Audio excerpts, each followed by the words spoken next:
लो जी अल्लाह खैर करे। ठीक है फेस।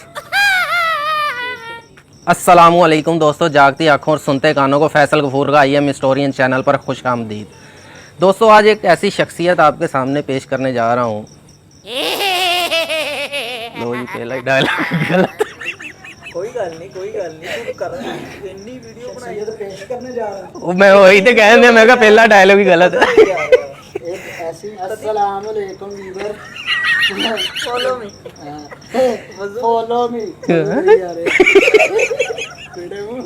माई सा रिकॉर्डिंग होने ए जेड़ा मैं डायलॉग लिखा है सुनो जरा। जिन्होंने अपनी जिंदगी का सफर जीरो से हीरो की जानब तय किया। फिर एक दफा कर लेने मैं आप ही कटिंग कर लांगा लेना। हाँ हो रही ना ब्लिंक 14 किताबां ਦਾ ਵੀ ਤੇ ਕਹਿਣਾ ਨਾ ਨਹੀਂ ਉਹ ਹੈ 2-4 ਲਾਈਨਾਂ ਪਈਆਂ ਮੈਂ ਉਹ ਕਰ ਲਵਾਂ ਨਾ ਉਹ ਤੁਹਾਨੂੰ ਮੈਂ ਦੱਸਦਾ ਵਾਂ। 1 ਮਿੰਟ 10 ਨਾ ਛੋਟੀ ਸੀ ਪੁਰਕਸ਼ਿਸ਼ ਐਸੀ ਪੁਰਕਸ਼ਿਸ਼ ਰਹਿਣ ਦਿਓ।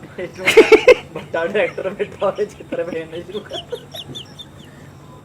ਯਾਰ ਇਹਨਾਂ ਨੂੰ ਮੈਂ ਐਂਡ ਤੇ ਨਾਮ ਲੈਣਾ ਵਾ ਇਹਨਾਂ ਦਾ ਇਹ ਅਸਲ ਗੱਲ ਆ। ਉਹਨੂੰ ਮੈਂ ਬਣਾਇਆ ਜਾਂ ਮੈਨੂੰ ਮੈਂ ਜ਼ਰਾ ਚੜਾਉਣਾ ਨਾ ਉੱਤੇ ਨੂੰ ਫੇਰ ਮੈਂ ਤੁਹਾਨੂੰ ਬੁਲਾਣਾ ਵਾ। ਹਾਂ ਉਹਨੂੰ ਮੈਂ ਫੇਰ ਉਹਨੂੰ ਚੁੱਕਣਾ ਵਾ। छोटी छोटी कहानियां लिखने वाला राइटर 14 किताबों का नामवर मुसन्नफ कैसे बना, आइए उनसे मिलते हैं। नहीं आइए तो है कहना ही नहीं। खैर एक मिनट यार 3 लाइना रह गई बुला लेना वा। ਅਗਰ ਉਹ ਜਦੋਂ ਆ ਕੇ ਬੈਠ ਜਾਣਗੇ ਫਿਰ ਤੂੰ ਸਵਾਲ ਉਹ ਭਾਈ ਉਹ ਵੀ ਲਿਖੇ ਆ ਟੈਨਸ਼ਨ ਨਾ ਲੈ ਮੈਂ ਪੂਰੀ ਤਿਆਰੀ ਨਾਲ ਆਇਆ ਹਾਂ। ਉਹ ਜਵਾਬ ਉਹਨਾਂ ਨੇ ਦੇਣੇ ਮੈਂ ਤੇ ਸਵਾਲ ਕਰਕੇ ਬਹਿ ਜਾਣਾ ਹੁਣ। ਲੱਗ ਰਿਹਾ ਉੱਤੇ ਇੱਥੇ ਮੈਂ ਤੁਹਾਨੂੰ 1 ਮਿੰਟ ਠਹਿਰੋ। ਇੱਕ ਲਾਈਨ ਰਹਿ ਗਈ। ਉਹ ਨਹੀਂ ਲੱਗਾ ਪਤਾ ਲੱਗੇ ਹੋਣ ਦਿੱਤਾ ਹੀ ਮੈਂ ਫਿਰ ਫੈਸਲਾ ਕਰਾਵਾਂ ਉਹ ਖਾਲਸਾ एक लाइन रह गई बस सब तो बाद ਤੁਹਾਨੂੰ बुला लेना। फैसलाबाद की जरखेज मिट्टी का मायानाज सपूत मोहम्मद फयाज माही।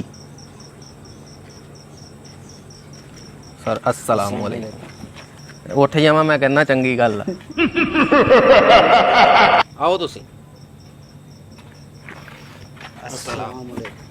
ਧੋਣਾ ਵੱਡੀਆਂ ਗਈਆਂ ਹੋਣੀਆਂ ਪੱਕੀ ਗੱਲ ਆ।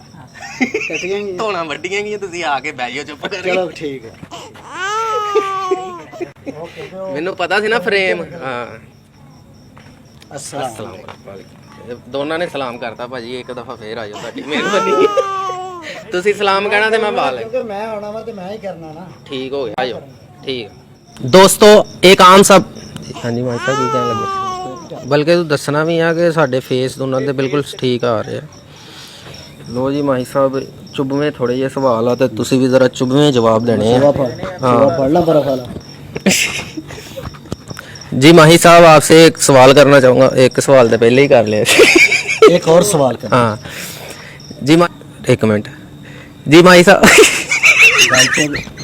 ਗੱਲ ਚੋਂ ਗੱਲ ਕੱਢ ਕੇ ਸਾਡੇ ਕੋਲ ਗੱਲ ਕਰਨ ਲਈ ਲਿਖਣ ਲਈ ਨਾ ਇੱਕ ਲਫ਼ਜ਼ ਦੇ 2 ਲਫ਼ਜ਼ ਹੋਣੇ ਚਾਹੀਦੇ ਆ। ਇਸ ਤਰ੍ਹਾਂ ਹੀ ਕਵਰ ਕਰੀਦਾ। ਹਾਂ ਮਾਈ ਸਾਹਿਬ ਕੈਸੀ ਗੱਲ ਹੋਵੇ ਇਹ ਵੀ ਗੱਲ ਮੈਂ ਵਿੱਚ ਐਡੀਟਿੰਗ ਚ ਲਾ ਦਵਾਂ। ਉਹ ਦੇਖੋ ਤੇ ਕਿੰਨੀ ਨਕਾਤੀ ਆ ਉਸ ਤੇਰੀ ਹੋਣੀ ਆ ਮੈਂ ਤੈਨੂੰ ਸਮਝਾ ਰਿਹਾ ਕਿਉਂ ਵੀ ਦਾਦਾ ਮਾਸਤਾ ਹੀ ਆਹ ਅੱਤੇ ਤੂੰ ਬਣਾ ਚਲ बहुत ही अच्छा जवाब माही साहब। वाह रे वाह। अच्छा माही साहब ਇਹ ਮੈਂ ਲਾ ਦੇਣਾ ਜੀ ਵਿੱਚ। ਲਾਰ ਪਤਾ ਸਟੇਜ ਵੀ ਕਰਦੇ ਰਹੇ ਕਿਉਂ ਜੀ। ਅੱਛਾ ਮਾਈ ਸਾਹਿਬ ਤੁਹਾਡੀਆਂ ਕਿਤਾਬਾਂ ਦੇ ਬਾਰੇ ਸਵਾਲ ਇੱਕ ਪੁੱਛਣਾ ਹੈ ਦੱਸੋ ਜ਼ਰਾ ਮੈਨੂੰ। ਕਿਉਂਕਿ ਕਿਤਾਬਾਂ ਦਾ ਕੰਮ ਹਾਂ ਉਹੀ ਨਾ ਮਾਈ ਸਾਹਿਬ ਗੱਲ ਸੁਣਿਓ। ਹਾਂ जी माई साहब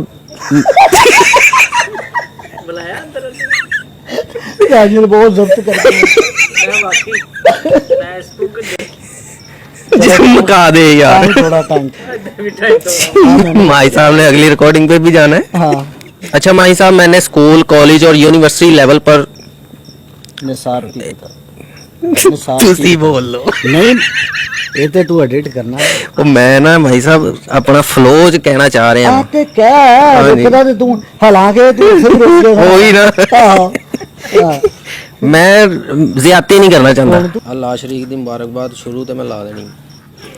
जी दोस्तों आज हमने माही साहब का इंटरव्यू किया और मुझे तो बहुत ही मज़ा आया इनसे सवालात करके। तो आप भी बहुत ज़्यादा मज़ा कर रहे होंगे। यार एकदम फोकस खत्म कर ये जी दोस्तों ये जी दोस्तों ये इंटरव्यू एक मिनट ठहर जाए यार ये हाँ और पी चुप कर माई साहब चांडा ना मार देना मेरी गल सुन शेर